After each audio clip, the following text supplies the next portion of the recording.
Well, that almost snuck up on us. So, Just a little bit. yep. Yeah. Hey, welcome to another night here at the. I'm going to change this around a little bit too. Maybe nope, not like that. Where am I at here? There we go. And but yeah, welcome to the night of Paranormal Chat on the Lustland Foundation Radio Network. Mike and I were just talking off the live, and I'm like, oh crap, it's supposed to start. So it's like had to get Yeah. kind of going pretty quick there. Yeah, So yeah. We kind of didn't realize it was that time already. Huh? yep. Yeah. So the Midwest area right now, the big talk is snow. Uh, yeah. I see a robin, but it's not springtime. Yep, Ah, and it's supposed it's to. Yeah, horrible. we're supposed to get like 12 to 18 or something like that. That's what they're So saying for here too. Like 12 to 18 inches. I'm just and like, I'm praying that they're wrong. yep, yeah, it's kind of crazy. You see all these snowplows running around town right now, and people doing that. And of Mhm. course, I went over and got mine out. Of course, when we did I think when we were up in I don't know. Whenever I loaded all the van up with stuff, the mystery machine with everything, I forgot to plug Yeah. the battery charger back into the Jeep, and so the battery's dead. Oh So man. $100 later, had to go out and replace the battery, and because it wouldn't charge. And then the tires were low, so I had to do all that. But the Oh Jeep man. has the battery; it has the snowplow on there, and it's left on there all year long because the only time I use it anymore is Yeah. just when it snows. And Yeah. You get like yeah, 18 inches of snow randomly. yeah. So yep. So it's sitting back in the garage right now, ready to attack. So, It's probably going to get some good use this weekend, or well, yeah, this week, however you want to look at it. yeah. Yeah. I got a class I got to do online tomorrow from 9 till 12. So I'll be like, Mm. while the snow's coming down, maybe I could just hook it on my phone and just take it because you always have something you got to punch in so that they know you're there, and so you can't just like walk away and come back 3 hours later and sign off on the thing. So maybe I can just Yeah. put it on my phone or something, or throw it on my laptop and take it with me in the Jeep and go out and clean the snow off and stuff like that. Yeah. Do what you need to do with that and just keep driving, getting all the snow. Yeah. Yeah. My plan, I got to have a path to go to the garage room. So I'm prepared that I'm going to try off and on throughout the day tomorrow and Thursday, try to keep it somewhat cleared off. That way I don't have to go out there. And if we do get 18 inches of snow, people see a one-legged guy out there trying to like pick up 18 inches of snow in one big shovel and throwing it off. Yeah. So, Now, for those that don't know, that pathway he's talking about is like 4 to 5 feet long. So yeah. Yeah. it's not like it's 50 feet or something like that. So yeah, it's 4 or 5 feet is what it is. You could But almost open one door, touch the other one. So, in one-legged guy terms, it is like 50 feet. Because I mean, it's like, yeah. Mike, Uh, nobody's buying that crap. You climb a freaking mountain and you're bitching about yeah. 4 to 5 feet of walkway. So just get over that. Forget it. That's not even right. I'm still gonna like do it off and on. That way I don't have like all that to do all at once. Yeah. But you Well, you've never got the know. We'll little see. electric broom that you can, the electric snow Yeah. broom that you can go out there and just don't wait till it gets 12 inches deep and try it because it'll take you forever to Yeah. try to get that done.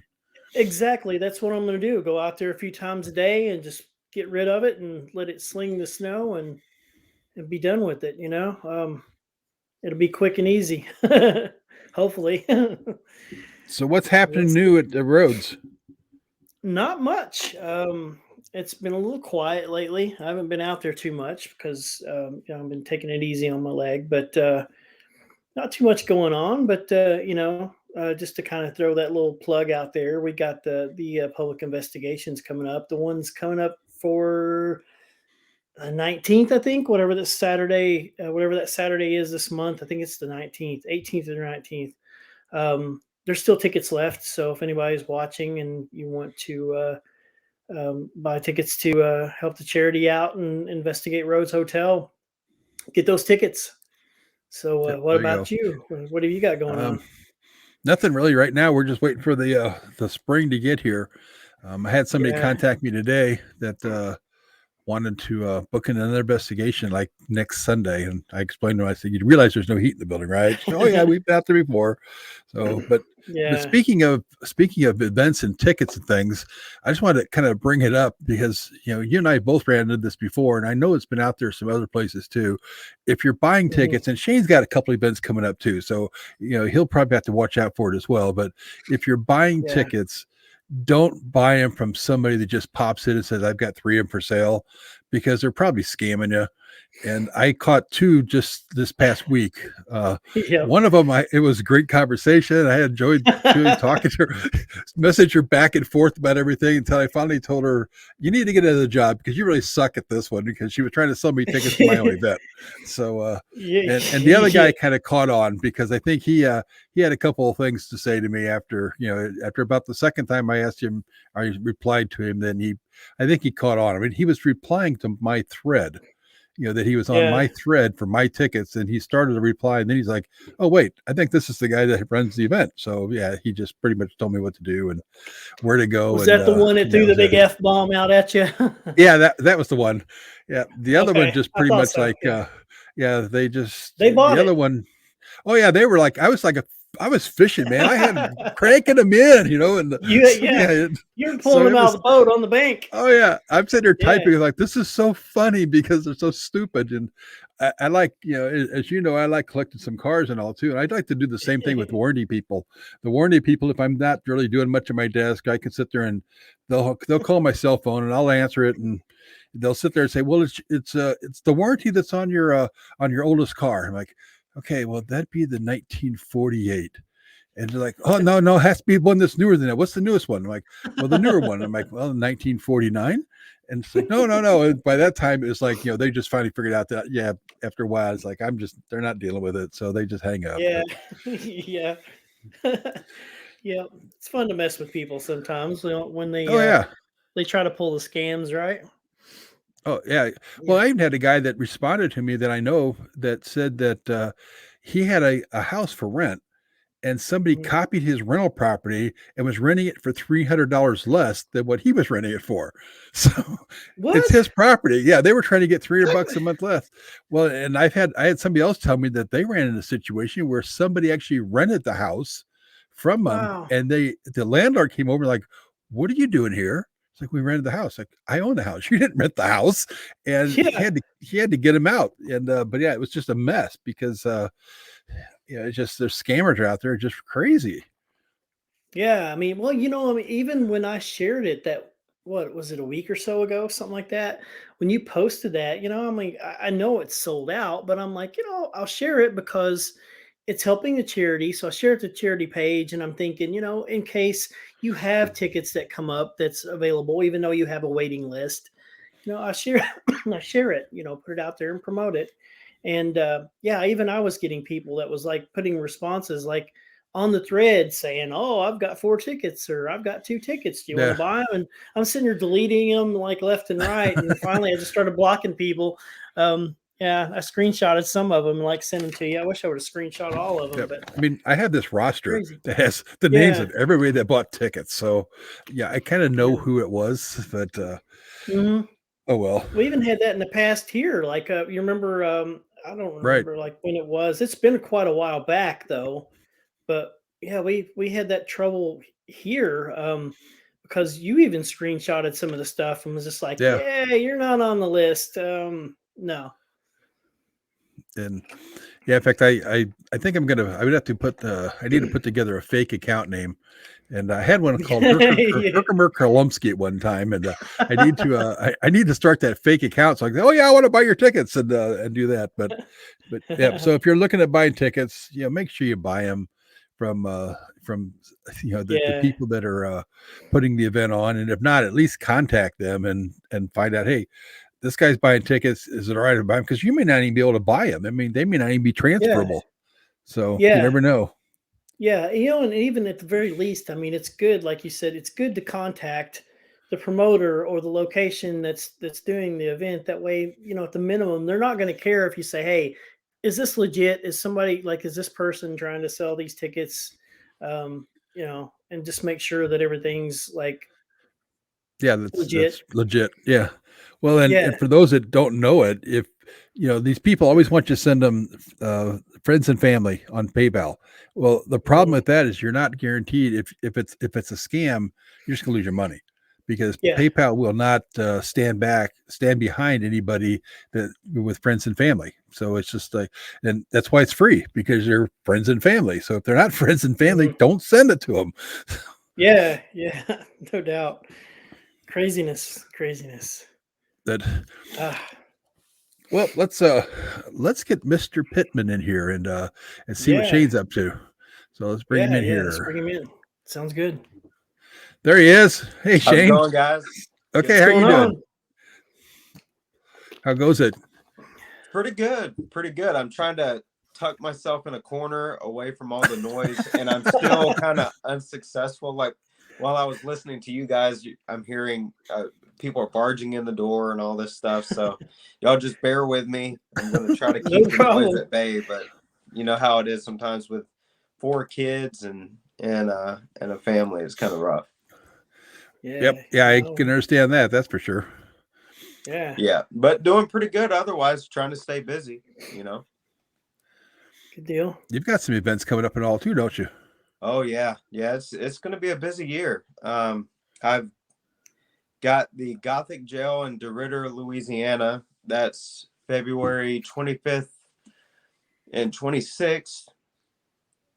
Um, then I have an event with Dave Schrader in March at the Palmer House, and you guys were talking about 12 to 18 inches of snow, and I was like, no. And Yeah. I don't think it's going to be much better at the Palmer House, but you know, I survived the last time I was there, so I think we'll be okay. And then April, I'm going to be in Virginia City um, at the Washoe Con. So yeah, just staying busy. It's going to be a really, really busy year, but I'm excited. You know, it's the reason why we do all of these events is to meet all of the great people out there that are supporting us, and also making sure that we take care of the establishments that we're investigating at. That's one thing that a lot of people don't realize when they're purchasing the tickets too, is we're actually helping support these places. I think that's really important too. So um, I'm really privileged and humbled, you know, to be able to do these things and get out there and meet everybody. Yeah, like you said, I mean, it helps the establishments. I know it helps like Ashmore and Rhodes. I mean, we both Yeah. without the money coming in for things, you can't do things. I've had to put a roof on at Ashmore, and it was the last time I did it was $7,000, and Mm, I don't have any insurance on the building because I'm an insurance agent, and I would not insure that building just because it's just not. It doesn't have. I mean, everything's okay. There's nothing problem with it, but it's just an old building, right. and if I was going to insure it, I'd probably have to insure for about $3 or $4 million, and Yeah. it's not worth that. It's Right. so if somebody comes along and writes me a check, I'll I have to take it. But Yeah. Well, yeah, you know, and with that, that's what people need to understand is it's coming out of your pocket. You know, it's not something that an insurance company is going to take care of. All of the expenses, all of the upkeep, and everything is coming out of your pocket. So, um, yeah, for sure, it's very important to make sure we take care of the places that we're going and spending time in. You know. Yeah, definitely. I mean, it's just like here. I mean, there's things that we need to do still. I mean, Robin, you know, we've talked about certain things here that we still need to do, and like by people coming in and renting the place and doing investigations and and even doing like events and stuff like that. I mean, it helps tremendously. It helps us do that. And then on top of that, with Rhodes Hotel, we've got, the charity and stuff too. So, that the more that we rent it out, if there's something that we don't need to put, like that needs attention here that we have to work on and stuff, it's another kid that we could help.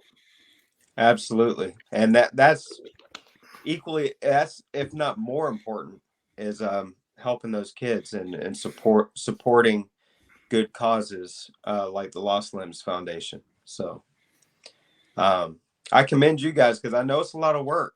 I know it's a lot of work. So just the fact that you guys are keep trucking along and doing what you're doing, it's commendable. Poor Robin's got Like- multiple places he has to take. He has to kind of handle. Yeah, I know it. It's rough. Yeah, that's we're fortunate that and I don't know why I keep plugging her almost every week, but it seems like I have to. But Rose is fortunate to have Crystal, handling things out Yeah. there and doing the the day-to-day type of stuff that people call and ask questions. People email her some really dumb emails at times, but that Crystal's awesome. She's awesome. and I can just see her red hair getting flamed up even more so sometimes when she gets some of these things. Yeah, exactly. No, we don't want that. We want to keep that at bay as much as we can.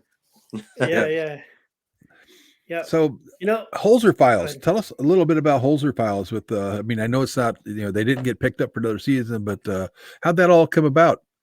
Yeah, so the Holzer Files is, of course, about Hans Holzer. He was a notable parapsychologist back in the 50s and 60s and beyond that. And he had numerous case files and did a lot of research and a lot of work in the strange and unusual, and wrote over 140 books on the subjects, on various subjects, from ghost spirits, UFOs, spirit photography. I mean, a lot of people think he's just a ghosts and spirits guy, but he's way more than that, and wrote about those things quite extensively, and took meticulous notes and really did his homework. I mean, in an age where you didn't have the internet, you didn't have all of these things, he was very thorough in what he did. So the Holzer Files is having a team, a modern day team, that reopened his old case files and to see if there was validity to them, to see if anything had changed with different cases, if the hauntings were still going on, if there was a haunting at all. Basically reopening that and introducing modern technology into the mix, which wasn't really a thing during his time. And in fact, what a lot of people don't know is he did not like technology. Hans Holzer did not like the technology at all, even at his time up into leading to his death. He was adamant about, oh, it's rubbish. All you need is a trusted transmedium and a good investigator, and that's it, which is what he called the Holzer method. So he wasn't too keen on the technology side, but I feel like if he were alive now, he would appreciate some of the advancements that are going on in technology, and would know that there's a place for it. Some of the technology, not all of it. So yeah, that's basically what Holzer Files is all about. It's about reopening his old case files and adding to the case files, which I think is really important. He felt that there was never an end to a case, that there was always going to be some sort of continuation. And I believe in a lot of the cases that we did, that was very true. So how did things happen, like, for you being on the show? Like, the whole process, and, like, you know what I mean? How did everything evolve for you to be on the show when it started? Yeah, so a lot of people don't know too is I knew Alexandra Holzer probably around 7 or 8 years before the show even happened. And I heard about the show from some producer friends, and they were like, hey, they're looking for this certain type to try out and to be a part of the show. Didn't tell me what the show was about at all. I said, okay, well, I'll just do it. I submitted everything, and not even 30 minutes later, I get a phone call from the casting director. It was like, hey, we're doing this show about a, parapsychologist back in the day opening his old case files. And I was like, wait a minute. I was like, can you tell me the name of who this parapsychologist is? And they were like, no, we can't say anything about it. It's hush hush. I said, well, if I guess, can you say yes or no? And they said, sure. And I said, it's Hans Holzer, isn't it? And they're like, what? How did you even know that? We have this under our thumbs. Like, it's not going anywhere. And I was like, well, I know Alexandra already. I know her. So it's really cool that a show is being made showcasing her father's work. And that was all she wrote at that point. 2 weeks later, I get some interviews, and they say, hey, we want you to be a part of it. And then I believe a couple more weeks after that, I was flying to LA. We were having some meetings, some pre-production stuff, and that was it. One funny thing, I had to do a chemistry read. And what people don't know what that is you have to, with other members of the show, you have to sit in front of a screen and like talk back and forth, and they see how the chemistry is and see if it's going to work or not. And I knew of Dave already. Like, I knew of his work. We knew each other, but we didn't work together in this type of capacity. And he was like, hey, how's it going? We're just talking back and forth. How's the weather over there? And I was like, man, I am freezing. I'm freezing. It's 40 degrees and I'm about dying here. And he said, he said some choice words like this, you know how Dave is. Typical Dave. Yeah. Yeah. Mm-hmm. He was like, oh, you poor baby. It's -9 here or something like that. And he's like, go take your diaper off and pull on your big boy britches, and you'll be okay. And that was the first like interaction. And then from there, I tossed it back at him. It's like, look, I'm a Georgia boy. It is what it is. You're just gonna have to deal with it. And that little camaraderie back and forth has blossomed into like a brotherhood now. But yeah, so that's pretty much it. I ramble a lot, but that's pretty much it. Let's see, I love the Holzer Files, lots of reasons, but largely because it introduced Shane, Dave. Oh, that's so nice. That is so nice. Well, we appreciate you, Laura, for loving the Holzer Files and for supporting us. And that's the thing, it's not having another season. We move on, we're doing other projects and stuff, but it's the people along the way that we meet and we talk with and that support us so much, that's heartbreaking to not continue that, even though of course we'll still be continuing talking with them and meeting them. But seeing them being upset because of a show not continuing, it upsets us because it's heartbreaking on both fronts. So Sure. But we really do appreciate everybody and their support. Now, the episodes, are they out there still? They're on Travel Channel on their website, or?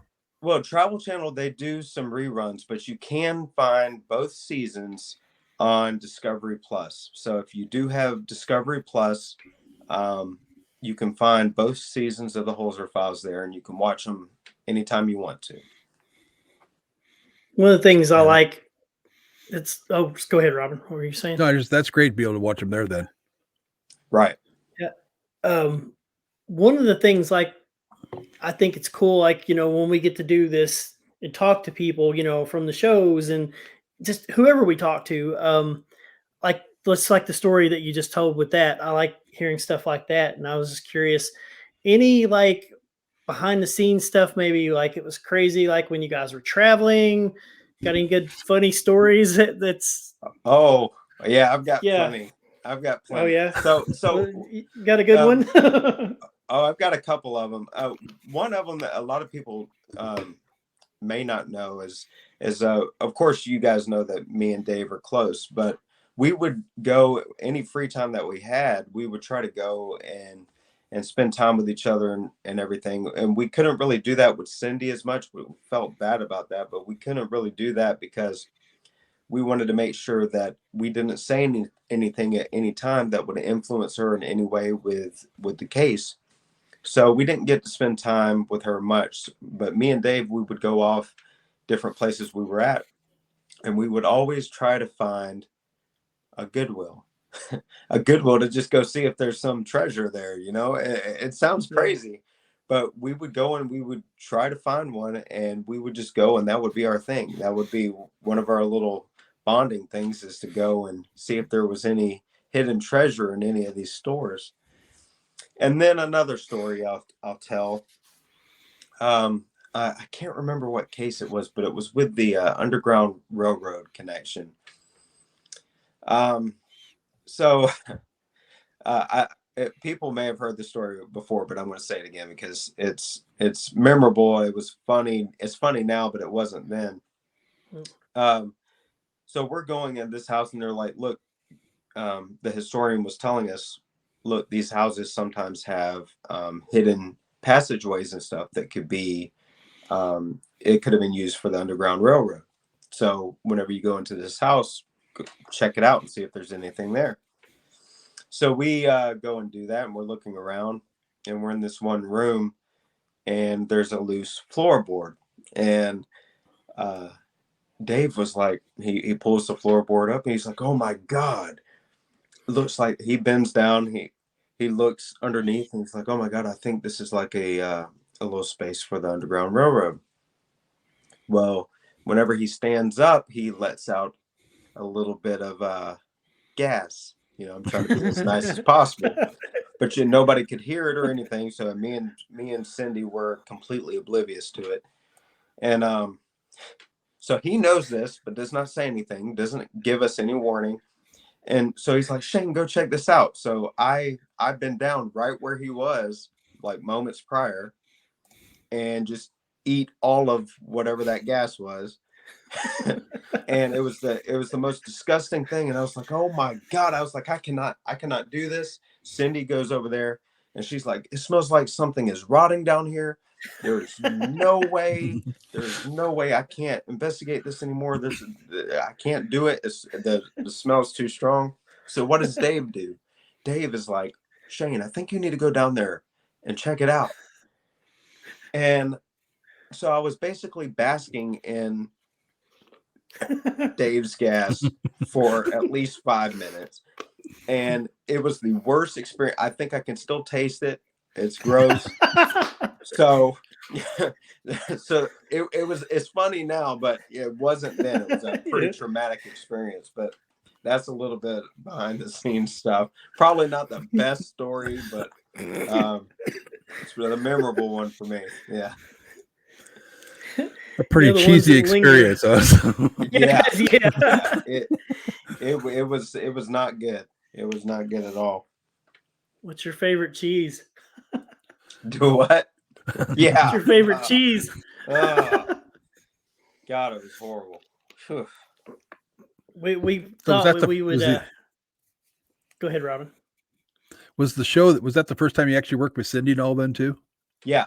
Yeah, so it was the first time that we all worked together. We knew of each other. We knew the work, and we knew each other online and stuff. But as far as working together as a team, first time. Which another thing, I've got to give credit to Travel Channel, Discovery, and the production company for putting us together. I mean, it's very hard to get a team that has chemistry like we had it. I mean, it's like one of those things. It's what you see on screen is the same off, and it's rare. It's rare nowadays to have that type of connection and chemistry. And that's another heartbreaking thing, because of course we're all going to go and do our thing and work, but having that type of connection is very hard to find. So whenever you find it, you don't want it to go away. So, but yeah, it was the first time that we worked together. Were there any like things that might have been cut because like Dave might have been like, hey Shane, I need you to go in here, and you're just like, nope, not doing it? That's a very good question. So and it really irritates me. This irritates me because this is the first time that I stood my ground. I was like, he was like, Shane, there's this basement. It's really bad. I think there's like claims of children's spirit, stuff like that. And I was just not having it. The story with the basement was horrible. I think it was the Bob Mazziello's house. It was whenever Dave fell through the little the wall there whenever he saw the child spirit. He ended up going there.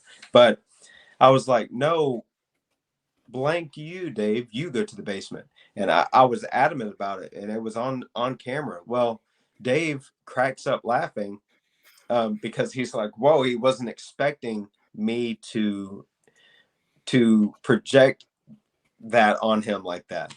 And so the producers were like, okay, calm down, guys. We didn't get a clean take of that. So Shane, we're going to need to have you say that again. Well, if anybody knows me, I'm not an actor. So,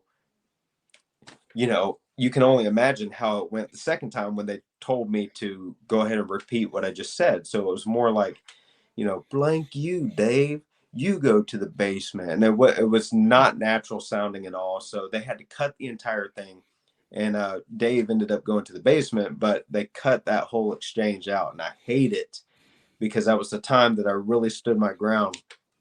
Yeah. And, because it wasn't perfect, we couldn't use it. Did you find there's a lot of things that maybe you guys caught as evidence or something that they just cut because it didn't fit the storyline that was, incredibly, that you're like, oh my God, I can't believe you guys wouldn't show this? Oh yeah, there's so much, Robin. There's so much that we had to cut for time. Really interesting and, in my opinion, like groundbreaking evidence that the production company had to cut because it did not follow along with the story that we were telling, and was not following along with the case file of things that was going on. And that was disheartening because I was like, man, we've got some amazing evidence here and it's not even being shown. And to the production company's credit, they sat down with us and they're like, look, guys, can you give us 30 seconds that we can cut? Tell us 30 seconds that we can cut from this episode to add that in that you think it would fit.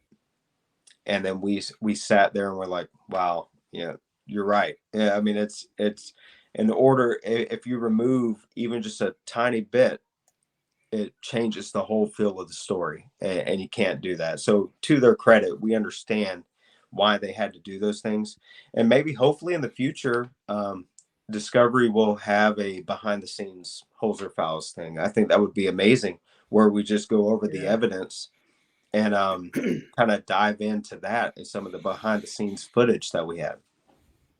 Yeah, that would be cool because, I mean, you can just kind of, throw whatever, like things like that, even though it might not go with it, you can just kind of throw it in and say, hey, this is something cool we caught, filming this episode. Right. And here's some of the things that were going on during the time that kind of adds to it. Yeah, I think it would be great. I would be down to do it. Do you guys have access to some of the stuff that didn't get on the show that you can use like that?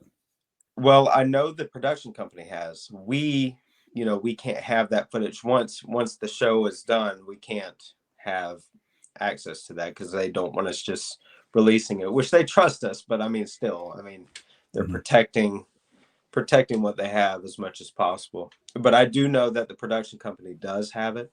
So if that ever was a thing or a show ever came to fruition in that way, we would have plenty. We would have plenty of footage. Yeah, I know another team that actually, it's been years ago, but they actually were able to keep the some of the evidence that they caught, and that they could for their own. They still have it. They have it all saved. They have EVPs all saved and everything from their show from years ago, and they've been doing a podcast and talking about that behind the scenes stuff and the stuff that they caught that never hit the show, and things that they had some video that was incredible that they showed that didn't make the show because they said production companies like, we can't put that out there because it's too good. They almost don't want people to realize that there are stuff that happens that it's like, no, this is too good. Don't show this. Yeah, we had a scenario like that.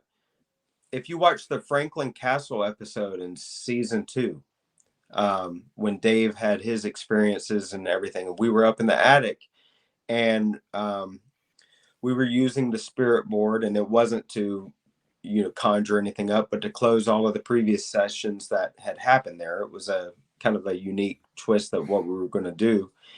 And we were around there, and the shadow figure of the girl behind me, it was so clear we had to actually tell them. And Dave told them, it's like, hey, it's one of those things that's not going to be believable. This is too good to be true. Even though we know it's real, we know that nothing is fabricated here. This looks too good to be true. It was one of those things, but luckily they left it in there, and and still them showing that scene doesn't do it justice. I mean, it doesn't do it justice from what really transpired. But that was a scenario that we had. It was like, look, people are going to have a hard time believing that this is real, but it is. That's the thing now. I think with the world today, we have technology. The technology that we have, there's a lot of people that can easily manipulate and do things. So it makes it harder for us that are really trying to push the field forward and present the things that we have, because people are there's like, look, I can get on my computer right now and try to recreate this or come close to it. So it's very hard to present that without people being skeptical. But I've gotten to the point now where it's like, you present what you present. There's always going to be haters. There's always going to be people that are poo-pooing it away. And there's some people out there that it's good that they're skeptical, and I welcome that as well, because you always have to have it under scrutiny, because I think that's important, especially with any potential evidence that you're presenting. You got to have that balance. You got to have that back and forth, because sometimes it could be something that you can explain away.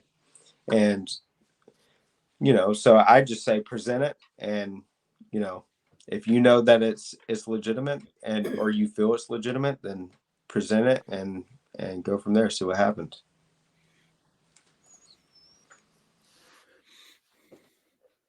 What do you think is the greatest thing that Hans brought to the paranormal? James wants to know. That's a very good question. And I think he brought many things, but I think one of the greatest things was research. That's one thing that I believe that Hans Holzer was exceptional at. He did something that not a lot of people did during that time. He would go and investigate, and he would take meticulous notes. He would take a recorder with him and record everything that was being said from him and from other people that he was interviewing. And he kept great notes and great research, to the point to where we have the Holzer Files now today, because of all of these thousands of case files. I don't think people really understand how many case files he had. It's in the thousands. I mean, we could have done 10 plus seasons with his work. And it's because he was thorough and he was great at his research and great at note taking. So I think the greatest thing was researching thoroughly and always keeping an open mind. That was one thing that he did that I think he brought attention to. And yeah, that was pretty much it.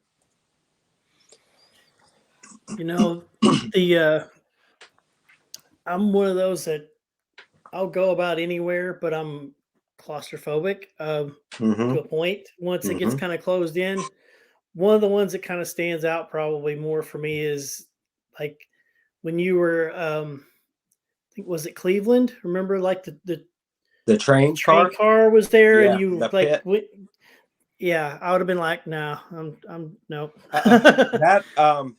That was probably one of the most disgusting areas I've been in. I had to crawl in, and that's another thing too. People are like, why didn't Dave go? Well, it's a really small area, so I mean, It's small. Dave's a tall guy. He would have had a really hard time. I was having a hard time. But you crawl in and it's dirty. There's oil everywhere, bugs. And I crawl in there and I'm starting to hear footsteps. Once I sit down and settle down, I'm hearing footsteps from where I just crawled in at. And I'm like, well, this isn't good because that's my only way out. My way in is my only way out. So yeah, that was horrible. And it's not like I could have just jumped up and ran out. Like I was hunched over just trying to get out of there as quickly as I could. But yeah, the pit is not a cool place. Would I investigate there again? Yes. But it was rough. It was rough. And I'm claustrophobic too. That's what a lot of people don't really realize is I'm claustrophobic too. So I'm in all of these places. I'm like, damn, there's nothing I can do about it. Yeah, I've got a job to do. I do it to the best of my ability, but I'm claustrophobic as well. I don't like being in tight spaces and things like that. But I think having that energy too, it kind of amped up the scenario. And every time I investigate, I try to put myself in the spirit's shoes. Like if there is a spirit, whatever we're communicating with, how would they be feeling if they're in this location, if they happen to be trapped, or if they're deciding not to leave for whatever reason, how would they feel? Put myself into that emotional state. And I think from there that kind of produced some evidence and results sometimes. So is there one episode that you remember that you guys did that kind of sticks out in your mind as your favorite? Or I have a couple of them. I would say Franklin Castle case was a really good one because Dave was really impacted during that case in a lot of ways. It was a case close to his heart, dealing with a child spirit. Supposedly she passed from complications of diabetes, and his daughter had a run-in, being close to passing due to diabetes, and he has a daughter that's still dealing with the diabetes. So it was really special to him, and seeing it impact him in that way, it impacted me as well, because we're, like I said, we're like brothers, and whenever he's impacted like that, it impacts me. And another personal case that I really, really love is the Queen Mary case. That was awesome because we had unfettered access to the entire ship due to the world today, and things are going on with the pandemic. We had unfettered access. There was nobody staying in the Queen Mary.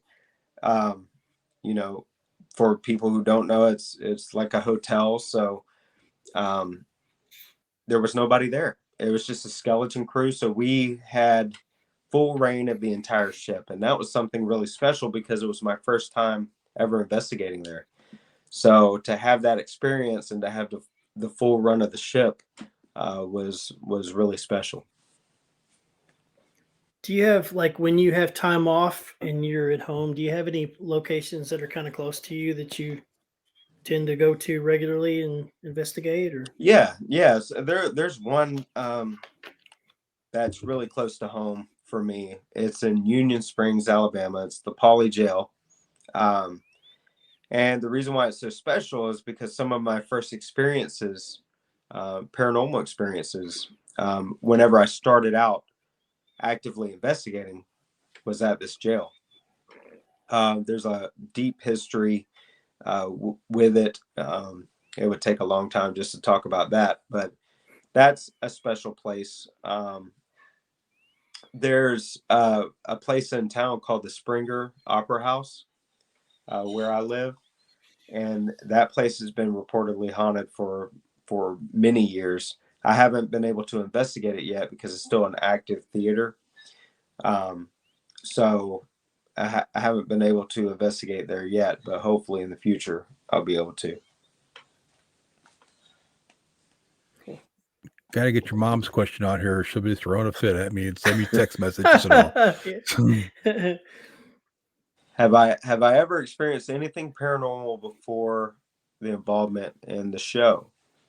And hello, Patsy. I miss you guys. I mean, that's the thing. I love you guys so much. It's awesome every time we get to meet and hang out. Yeah. So my first experience was when I was 6 years old, and it was like a vision type thing that I had. And again, it would take me forever to talk about, but it was so profound that 31 years later, I know every detail of that vision. So it wasn't just a normal dream or whatever you would call it. It's something that I remember even to this day. Went and told my mother about it, and she said, "Yeah, this is pretty relevant," and kind of calmed me down because I was kind of antsy about everything. Wasn't sure what was going on. And then from there, whenever I was in my teenage years, I would have experiences, my bedroom doors slamming on their own and things like that. And then whenever I was old enough to know that there were books out there, like from Hans Holzer, from all of these reputable people, I started soaking up as much as I could, trying to research to try to figure out what was going on, why I was having certain experiences like I was having. And then from there, I found out, wow, there's engineers out there that are making different pieces of equipment that tests the atmosphere, atmospheric changes, things like that, that could further validate some of my own experiences. Once I knew that happened and there was that readily available, I was hooked at that point. That's why I'm so into tech, because I've always been a tech guy anyway. I've always loved technology. Got to have the latest phones, stuff like that. Once I knew that there were things that could help me further see what was going on in my world around me, I was hooked. But yeah, I've been having experiences for a very long time, ever since I was young. Do you have any cool experience or evidence that's probably one of those things that's like probably the best thing that you whether it's experience or evidence, whatever that you've gathered, that Yeah, you so have? I'll tell you a couple of them. There's one personal. This was when I was first starting out. I was helping.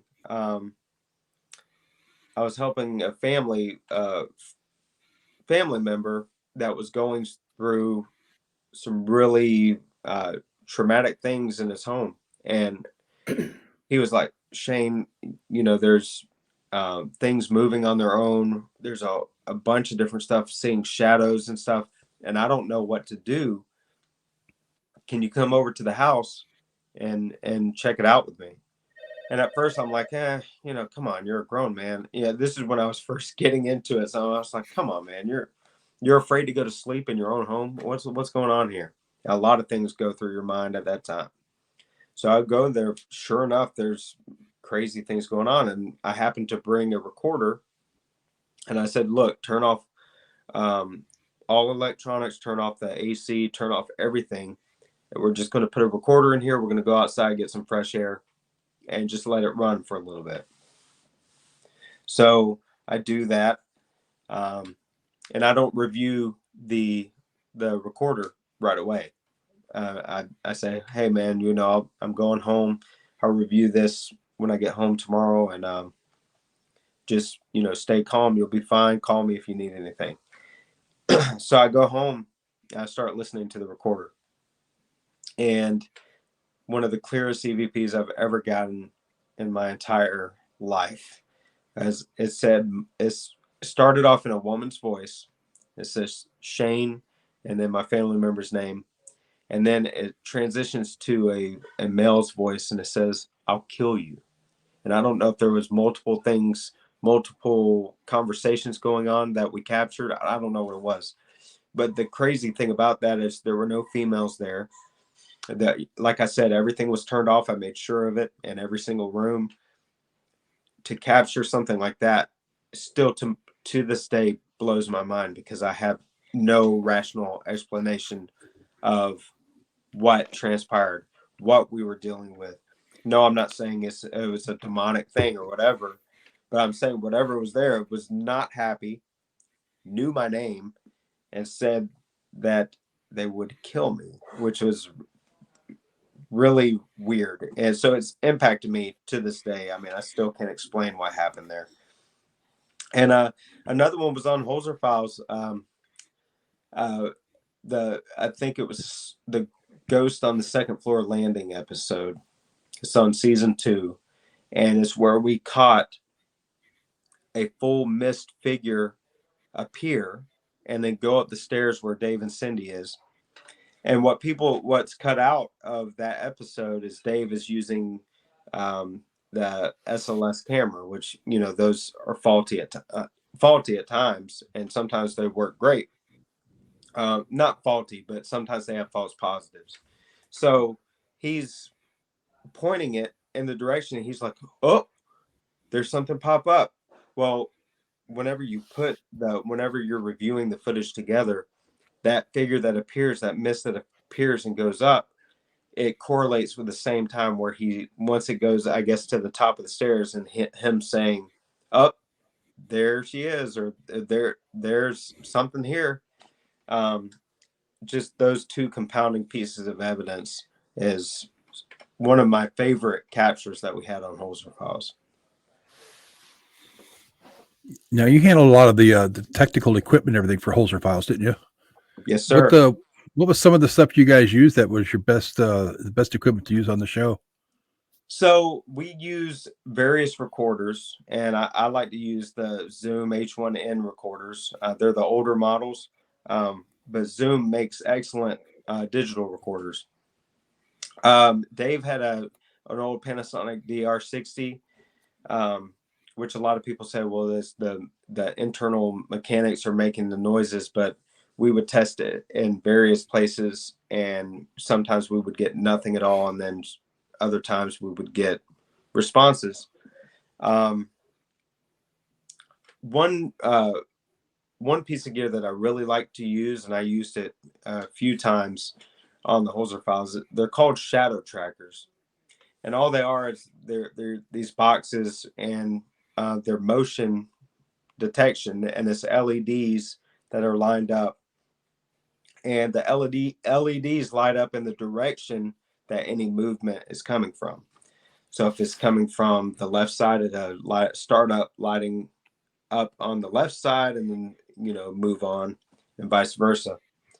And we were at the Westover Mansion in Virginia, and this is on the episode where Dave walks completely out of the room, and you see the shadow trackers light up from left to right going towards the stove. I have never seen them react like that in that fashion. That was amazing. So yeah, I loved using that. But the main thing for me, I loved using were the recorders, because that's something that I've caught so many EVPs over the years that, you know, going into an investigation without a good digital recorder is not an option for me. I've got to have it, you know. But yeah, that's pretty much it. We used a lot of stuff, but, you know, those are the ones that stand out that I really, really like to use.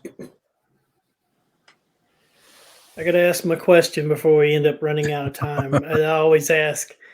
So if you could investigate any place in the world, where would you go? The Paris Catacombs. That would be cool. I would love to. Number one, I've never been overseas, so that's definitely a bucket list. And, you know, I believe Dave has been there, and he's told me that, you know, it was an amazing experience, and that's just one of the bucket list items, bucket list places that I really like to go and check out. One of the questions in the chat area was, what do you think the biggest piece of evidence that Hans brought to prove life after death? That's a good question too. I think, and this is a very controversial thing, but I think him using his trusted trans mediums, because there was a lot of information that he notated in his files that he got strictly from those trans mediums that, again, like I said, did not have Google, did not have the internet, could not readily research these things. And he would take them and they would not know, a lot of times they would not know where they were going or what the case was about. So for him to be using somebody that he felt pierced the veil to the other side and was able to see spirits and see different things, he used them and notated and documented everything. And he got information that there was no way he would have gotten that information otherwise. So even sometimes when he would talk to the historians, the historians, again, because there was no internet, would say, look, I have to get back to you on that. I'm not sure. Would go and research and say, oh, by the way, yeah, this piece that you were talking about, this area of land was blah, blah, blah, and would break it down. And it was all because he was led in that direction by the trans mediums that he worked with.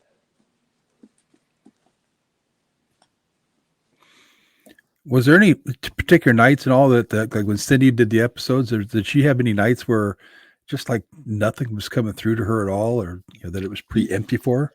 Yeah. So there was a couple of times where she would say things like, I'm being blocked. And me and Dave, since we were new to all of it, we were like, oh, what are you talking about being blocked? What do you mean? She's like, well, sometimes I go into places and whatever energy, whatever is here is kind of blocking my abilities, is blocking what I'm trying to get. So yeah, there would be those moments, but there would also be times during those cases where a light switch would come on. There would be something where she would say something that, again, would be like Hans Holzer's trans mediums. Like, she would say something that the historian would tell me and Dave later, saying, oh, by the way, yeah, you told us to check on this and this has validity to it. And it was only because Cindy said something that led us in that direction. Case in point, Oceanborn Mary case. That was a case in point there, where she was mentioning things and talking about she was seeing red, yellow, and black, and ended up being the flag that the pirate was using during that case, and what he the flag that he used on his ship whenever he was taking over other ships and things like that. So it's just amazing what she would pick up on. Toss this one out there before we have to kind of let you go, because then we're kind of wrapping up your time. So I know you believe in Cindy, but were you skeptical about mediums before? It's a very good question. I'm in the Bible Belt. I'm in the South, in Georgia, and I grew up in a religious household. And I was always told, hey, mediums, psychics, they're demonic, they're evil, stay away from them. So I always had that in the back of my mind. I'm a pretty open-minded guy, but I always had those reservations, like, because I was told from a very early age, stay away from them, they're demonic, they're no good, they're communing with the dead. So yeah, I was skeptical. I definitely was skeptical. I didn't know what it was about, if it was a gift or not, or if it was a curse, or whatever it was. But my mind has been changed. It's been changed from working with people that I know and I trust. It's been changed. But yeah, I was definitely skeptical to begin with. Interesting. I think we're all skeptical of mediums. At one point, they seem like they kind of came out of the woodwork, and there's so many out there. So. Yeah, it's like because a lot of people are saying that they are, and that they are a psychic or a medium, and I do believe that we all have we all have gifts that I to a degree we can pick up on things. I think we all have the ability, but not a lot of us have the it's not fine tuned. So, but yeah, there's so many of them that say that they are, and there's some that decrease the credibility in the field. There's some that are just bogus. They're out for other things. There's some that say they are that they're not at all. So you got to be mindful, got to be very careful. But I think once you spend time with people and once you build relationships, you'll know who you can trust, who you can't trust. But don't just blindly go and trust everyone that says something about themselves, no matter what it is. Just, be on guard, but you can trust as you just use your judgment. That's the best thing I can say. Use your judgment and common sense. You use that because that's very important. Well, before we let you get out of here tonight, I want to make sure this is your website where people can find you at, right? Yep, officialshanepittman.com. Perfect. Yep. So that I try to update the events that I'm doing, anything that I have for sale, anything like that. I try to put it on there. You can find all of my social media on officialshanepittman.com as well. So, great. Deal. Mike, you got anything else for Shane? It's been fun. I don't think so, other than thanks for joining us tonight. It's been fun. Well, thank y'all so much. And, I had such a great time when we were at Scarefest and cheese. Seeing y'all and eating that plate of cheese, whatever. I almost had a heart attack, but it's always good talking with y'all. Y'all are doing great work. I just want to thank y'all for everything that y'all are doing. Thanks. It really means a lot to a lot of us, and we see what you're doing. So just keep it up. We appreciate y'all. Oh, thank you. We appreciate the kind words. Thanks. Yeah, definitely. Thanks for being on with us tonight. We appreciate it. Well, thank you so much. I hope y'all have a great night. Thanks. You too. Have a good one. Thank you. See ya. Night, Shane. Thanks. Bye. It's great having him on. Yeah, it's fun. I had to just throw the cheese out there. Well, next week we've got medium Rebecca Foster. She's going to be on here talking to us about some stuff too. And if you haven't ever met Rebecca, she's great. She's been really great for the charity. She's helped out with Lost Limbs quite a bit, and she's just a funny person. So it should be a good time with her. Yeah, another fun one. And if you need to get a hold of Lost Limbs or Mike, there's Mike's email address there, mike@lostlimbsfoundation.org, or you can check out the charity at lostlimbsfoundation.org. But we kind of appreciate everybody being on tonight, joining us and having a good time. And it's always fun. Yeah, thanks for joining us, guys. But next week we'll have Rebecca here and throw out some more psychic medium questions to her, maybe, and see what she's got going on with everything. So, but one other thing I want to throw out there real quick. If anyone has any kind of connections with social workers from any like children's hospitals or anything like that they can put in touch with me, please do so. It's easy to find me. Go through the charity, find me on social media, however. But I am trying to establish connections with as many as I can. That way, then I have those direct connections. Because just like, a few years ago, I went to Boston.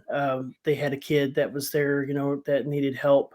And they were in a bad situation. When we helped out there, it was a big deal to them. And, I'd appreciate it if anybody has any kind of connections like that they can get me in contact with, because it's not as easy as picking the phone up and just making phone calls. Just want to throw that out there real quick. Well, that's cool. So, well, we'll see everybody here next week. And until that time, stay safe out there. And for you guys in the Midwest, get your snow shovels handy. You might need it. Yep. Definitely. So, good night, everybody. Good night, guys. My name is Mike, and I'm the founder of the Lost Limbs Foundation. The Lost Limbs Foundation is a 501c3 nonprofit organization that provides assistance to amputee children in need of prosthetics. I started the charity after my own struggles after my leg being amputated just above the knee. Prosthetics cost thousands of dollars, and the average lifespan is 5 to 7 years on a prosthetic. Kids are constantly growing, so they'll go through multiple prosthetics throughout their life.